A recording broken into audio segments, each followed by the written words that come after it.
So let's use an example with a really big number. So just off the top of my head, 279 over, what do we got, over 5. So you punch that into your calculator, 279 divided by 5. What do you get? So you get 55.8. So you take the big number, that's going to be your, the large number in your mixed number, and then you have to see how much is remaining over to make up 279. So what you do is take the big number, 55 times 5, 275. So basically what 275 means is that you've accounted for 275 out of the 279. That's how much you've accounted for.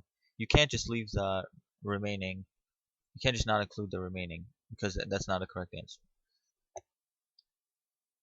So now you need the difference. So you had 279.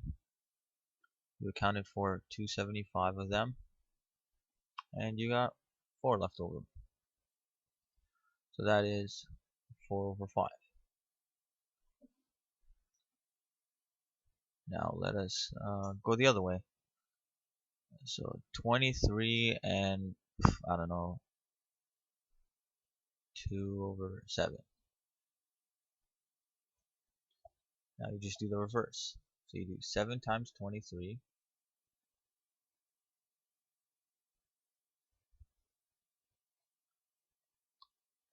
That's 161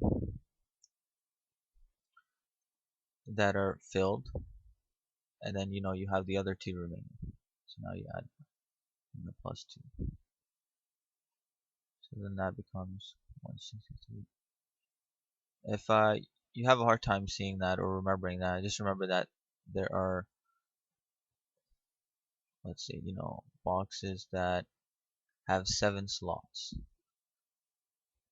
and 23 of them are filled. So you did 23 times 7, 161 are filled. Then you have this remaining box that has 7 slots, and only 2 out of the 7 are color, for example. So then you have to account for that too.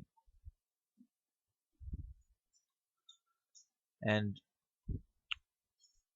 that's all there is to it. And if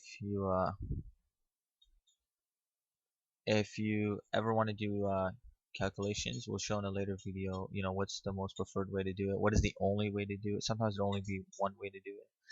Sometimes there'll be multiple ways of doing it, different ways of checking your answer. But if you can really understand what's going on here, then everything forward from now on will be a lot easier.